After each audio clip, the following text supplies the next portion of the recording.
खुलुमबाय बयनिसिमबो आंनि अननाय आरो सिबिनायखौ गुफुर बियार चेनेल नायगिरिफोरनिसिम थाम्बनेलाव थानाय बायदि बुजिखाबाय जानो हागौ। गाव गावनि बेसेन गोसा समखौ जेरावखि थाया दसे सम खोनासंलाङोबा गेदेरमा रायजो राजाफोरखौ आंनि गोसो गोरबोआव गोजोननाय मोनगोन। बर' हारिनि गेजेराव सानस'नो हायै आरो बुजिनो हायै माखासे दायनिगिरिफोरखौ आं बुंगोन, जाहाथे आं दायनिगिरिफोरखौ बुंनायनि सिगां गेदेरमा रायजो राजाफोरनि खाथियाव मोनफ्रोमबो राजनितिक हान्जानि सायाव आं बयनिसिमबो निमाहा बियो। गासिबो राजनितिक हान्जानि दोलोफ्रा नङा। साफा सानै गावखौनो माखासे राजनितिक दोलोआव थानानै गावखौनो फुल पावार देखायनाय माखासे जोंनि बर' हारिनि गेजेराव दं। जेरै सोरांबानो जेरै ससियेल मिडियानि गेजेराव गुबुन हान्जाखौ जेरै खोथा बुंनायफ्रा, जाहाथे बेखौ बुयोबाबो जेबो बर' हारिनि लस गैया। जाहाथे सोरखौबा माबा मोनसे खुगाजों बुंबाबो जेबो लस गैया। जोंनि बर' हारिनि गेजेराव नैबेबायदि आसल दायनिगिरिफ्रा सोर? नैबेखौसो आङो रायजो राजाफोरनाव सोंगोन।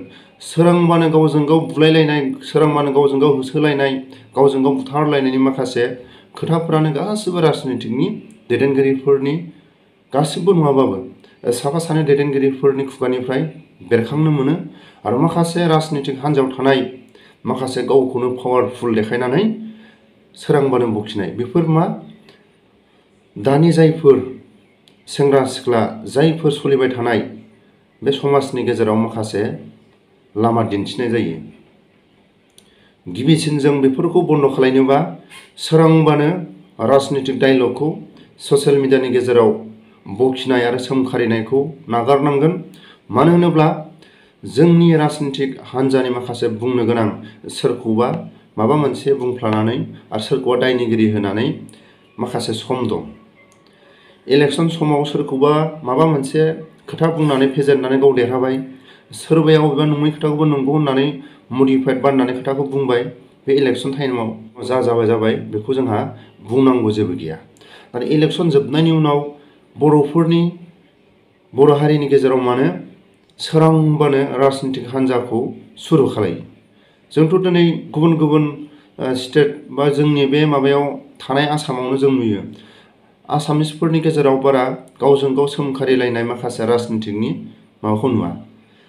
जेरै बिथांमोना नांलायनायनि आरो बुंनायनि माखासे लाइन दं। जोंनि बर' हारिनि गेजेराव बै पार्टिया मानसि बुथारग्रा, बै पार्टिया उमुक दाय मावदों, थेन मावदों, नैबेबायदि बुंनाया जोंनि बे सोलिबाय थानाय बारहावाखौ गुबुंले खालायनायसो। बिनि थाखायनो आं बेबायदि जाथायखौ बुंगोन। जोंनि बर' हारिनि समाजनि गेजेराव जायफोर लामा दिन्थिग्राफ्रा राजनितिक हान्जानि बर'फोरनि मोननै दोलोखौसो जों बुंनांगोन। मानो होनोब्ला सोरांबानो सोरखौबा बखिनाय, सोरखौबा माबानाय, माने खोथा बाथ्रायानो सोरखौबा बुथारनानै दोननांगौ आरो सोरखौबा हमनानै दोननांगौ, सोरखौबा बुख्लायनांगौ, बेबायदि खोथानि माखासे पइन्टफोरखौ नायोबा बेबायदिया माखासे बे जोंनि बर' हारिनि गेजेराव मोनसे दुंहाव थासारि सोना होनाय, बेफोरखौ जोंनि बर' समाजनि माहारियारि आफादफ्रा बन्द' खालायनांगौ। ससियेल मिडियानि माखासे गावजों गाव सोमखारिनायफोरखौ बन्द' खालायनांगौ। लोगोसे आं नैबेखौ बुंगोन, जाय बिहामजोआ बिहावखौ दै गुदुं सारदों, जोंनि बर' समाजाव मा सोलिदों दा? धर्म होननाय गैथ'वा। माब्रै गैया? जेरै जाय गथ'आ कलेजनिफ्राय फैनानै बियो हाबा जायागौमानि, बोराय बैसो जायागौमानि बे धर्मखौ सिनाया, अब्ला थांनानै थानायाव मानसि हिसाबै जिखुनु जाया बिमा बिफा, न'खरनि, समाजनि गेजेराव सोमोन्दो लानो, जिखुनु जाया रायजो राजाफोरजों गोरोबनो, गावनि बिदा फंबायफोरजों गोरोबनो थाखाय मा नांगौ? मानसिनि थांनानै थानायाव धर्मखौ नांगौ। धर्मआव माखासे गियान आखु, मा दाय मावबा मा, जिखुनु जाया बांसिनै धर्मनि लाइनाव गावबा गाव, सोरबा खृष्टानानो जा, सोरबा बाथौआनो जा, सोरबा ब्रह्मआनो जा, जिखुनु जाया बर'नि धर्मआ गावबा गाव माखासे सोमोन्दो, न'खरनि माखासे जेंना, उन्दैखौ मा, गेदेरखौ मा, बिमा बिफाखौ मादि सनमान होनांगौ, बेबायदि माखासे धर्मजों थांफायो। बाख्नायनांगोन जाय गथ'फ्रा धर्मखौ आंगो साननानै लायो, जायफ्रा गावनि बिमा बिफा आरो माखासे कलेज थलेजखौ सम होनानै माखासे धर्मनि बा अबेबा गिर्जायानो जा अबेबा बाथौ थानसालियानो जा जिखुनु जाया ब्रह्म मन्दिरानो जा बेफोराव गावबा गाव धर्मआव जाय गथ'आ थाङो जों बांसिनै बेबायदि गथ'फोरखौ जों माखासे गियान आखुनि जों नुदों। बेनिखायनो आं खावलायो जायफोर बिमा बिफाया कलेजाव अबेबा स्कुलाव थिनहरबाल' जानाय नङा। जाय गथ'आ स्कुल गखांनायनि उनाव माखासे धर्मजोंबो लोब्बा थानांगोन आरो जायफोर बे बिहामजो आरो बिहावनि माखासे जाथायखौ आं बे धर्मजोंनो बुंलांसै। जेरै जोंनि आबौ आबैमोना बुंलांदोंमोन बिफायाबो सानै बिमायाबो सानै। मानो होनोब्ला गावनि जोनोमगिरि बिमाखौ सानसे समाव जेब्ला हाबा जायो अब्ला नागारनानै बै बिमा बिफाखौ लोगो मोनहैयो। अराय समनि थाखाय थाफाग्रा आरो बिमा बिफा सानै साब्रै जाबाय। अराय सम बिमा बिफाखौ जेरै गाव जोनोमगिरि बिमाखौ जेरै सोलिनानै जाबोदों थिग बेबायदि बुजिनो रोंनाय जानांगोन। जेरै जोंनि हारिनि गेजेराव माखासे बयबो मबाइलजोंनो सम खाथायो। मबाइलफ्राव मा देखायदों जिखुनु जाया माखासे सिरियालफ्राव मा देखायदों बेबायदि आखल दाजा। नाथाय जों बांसिनै गामियारिनि जिखुनु जाया बर' समाजाव बांसिनै बेखार मानसिखौ जों नुदों। माबोरै नुदों? ना बर' ओनसोलाव कम्पानि दं, ना सोरबा माहाजोनाव सोरनिबा बागानाव बर' सेंग्रा सिख्लाखौ जिखुनु जाया बर' मानसिखौ खामानि मावनो थाखाय बागान बेंनो थाखाय जोंनि बर' मानसिया बर'खौ लायो नामा? लाया। गुबुन गुबुन इन्डास्ट्रि दं बर'फोरनि गेजेराव बेफोराव बर' मानसिखौ लायो नामा? लाया। जेरै जों बेखार नुदों सानफा थोलो मबाइल नायनोसै जिखुनु जाया माखासे न'खरनि जेंनाफोरखौ माखासे बे सुंद' मा होनो बिदिखौ मुभिफ्राव दाजासो होननानै माखासे देखायदों। नाथाय जोंनि मानसिफ्रा बांसिनै बे मबाइलाव नायनानै बिहाव बिखुनजोजों नांलायनांगौ, सोरबा बिहाव बिखुनजोआ बिहामजोखौ रायनांगौ, सोरबा गथ' गथाया बिमा बिफानिफ्राय बायदिसिना बिनानै मोनाबा बिमा बिफाखौ बुनांगौ, बेबायदि माखासे मुभिफ्राव देखायदों। बेबायदि दाजाथों होननानैसो देखायदों। नाथाय बेबायदि जों बुंनांगोन सिगांनि समाव टिभि, दानि समावथ' टिभिखौ मानसिफ्रा नायला। दानि जुगाव जिखुनु जाया बर'नि मुभि, जिखुनु जाया गुबुन गुबुन हारिनि सिरियाल बेफोरखौ मबाइलावनो नुयो। दा नों खामानिबो गैया दामानिबो गैया बेखौनो सानफा थोलो नायनोसै। थिग दिनै बिहावखौ आं बिदि खालायनोहाय गोसोआव सानफ्लांनायानो थर खालायनोसै। आरो सोरबाया मालाबा समाव अबेबा बर'फोरनि माखासे सुंद' माने बे मुभि देखायदों। थिग बिहावा बिहामजोखौ जंखायनाय, सोरबाया बिहाव बिखुनजो जंखायनायखौ बिहामजोआ मिथिला। सोरबाया मालाबा मबाइल नायनानै बिहामजोखौ साहा फुदुंनो थिनबाबो साहा फुदुंनो होनायखौ खोनाला। बेबायदि माखासे बर' हारिनि गेजेराव जानायखौ जों बांसिन नुदों। बिनि थाखायनो जोंनि बर' हारिनि समाजनि गेजेराव माखासे फोसाबनोब्ला धर्मखौ आंगो साननानै लानांगोन। धर्मखौ जोंनि बिमा बिफा बिदा फंबायफ्रा गावनि गथ' गथायखौ धर्मजों लांफानांगोन। आरो माखासे जेरै मबाइल नायनानै माखासे मुभिनि माखासे आरो बे गुबुन गुबुन रावनि माखासे बे सिरियालफोरजों बिदि दाजाथों होननानैसो देखायदों।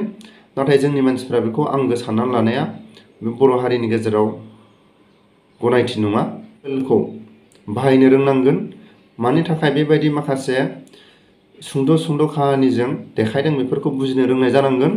जोंनि बर' हारिनि गेजेराव सोर बुजियो? बेबायदि जाथों होननानैसो देखायनाय जायो।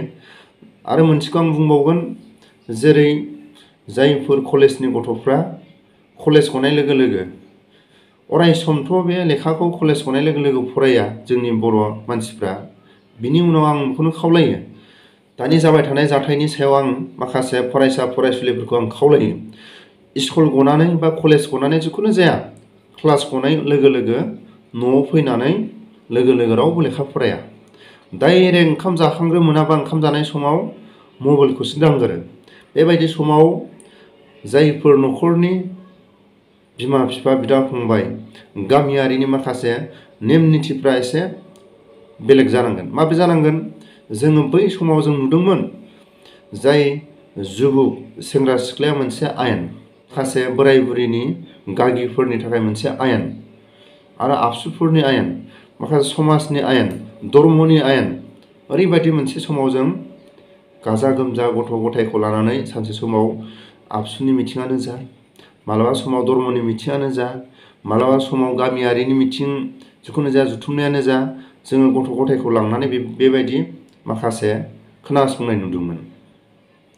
दानि समाव सोरबा आबसु लिडारा गावनि गथ'खौ लांनानै आबसुनि मिथिंखौ खोनासंहोयो नामा? संहोआ। बै समाव जों नुदोंमोन सोरबा आबसुनि दैदेनगिरिफ्रा गावनि गथ' गथायखौ लांफानानै आबसुनि बे मा सावरायदों मा सावराया बेबायदि समाव गावनि गथ' गथाया मोजां मोजां गोनांथि खोथा खोनासंनो मोननाय जादोंमोन। आरो जायफोर न'खरनि बिमा बिफा माखासे धर्मनि मिथिंफ्राव बा धर्मनि सावरायलायनायफ्राव गावनि गथ' गथायखौ लांफानानै बेबायदि माखासे सावरायलायनायखौ खोनासंहोदोंमोन। दिनैनि समाव जोंथ' नुनो मोनला। जोङो धर्मजों माखासे गथ' गथायखौ लांफानांगोन आरो ससियेल मिडियायाव बै हान्जाजों बे हान्जा बखिलायबाय थानायखौ जोंनि माहारियारि आफादफ्रा बन्द' खालायनांगोन। मानो होनोब्ला बिथांमोननि डायलगा उमुगा मानसि बुथारग्रा, उमुगा ओरैबायदि खालायग्रा, उमुगा ओरैबायदि टेन खालायग्रा, बेबायदि गावजों गाव थेरफाथि होबाय थाग्रा आरो गावजों गाव गुलाय गुजाय खालायबाय थाग्राया राजनितिक हान्जानि जोंनि बर' समाजनि गेजेराव जायफोर राजनितिक हान्जानि डायलगखौ जाहा इलेक्सन टाइमाव बुंनाय माखासे नंखाय बाथ्राखौ नंगौ खालायनाय बेफोरखौ इलेक्सन टाइमाव बुंलायनो थाखाय अधिकारखौ होनांगौ। इलेक्सन जोबनाय लोगो लोगो बेफोरबायदि अधिकारखौ बन्द' खालायनांगौ। माहारियारि आफादा नैबेखौ जोंनि बर' हारिनि गेजेराव स्ट्रं मोनसे हाबाफारि लानांगौ। बेखौनो आंनि बे चेनेलनि गेजेरजों खावलायो। जोंनि बर' हारिनि गेजेराव धर्मजों बांसिनै गोनां खोथा मोनो। मानो होनबा राजनितिकआव मा धर्मनि खोथा दं? जोबथारनायाव आं फंनैसो बाथ्रा बुङो। बर' माहारिनि गेजेराव बर' हारिया मानसि दाननाय बुथारनाया जोंनि बर' समाजनि गेजेराव गैयामोन। जोङो हारसा जाथिखौ जों खोनाबोदोंमोन।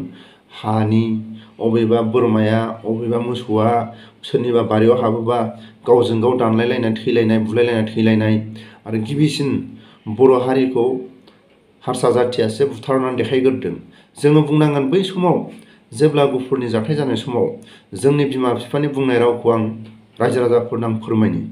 जेब्ला आबसुनि लिडारा जोंखौ जोंनि हारिखौ जाय गुबुन हारिया दानथारनो फैदों बा बुथारनो फैदों बेबायदिखौ आबसुनि लिडारा लावथि सेवोद बे औवानि दालाय लानानैसो दावहायाव ओंखारोमोन।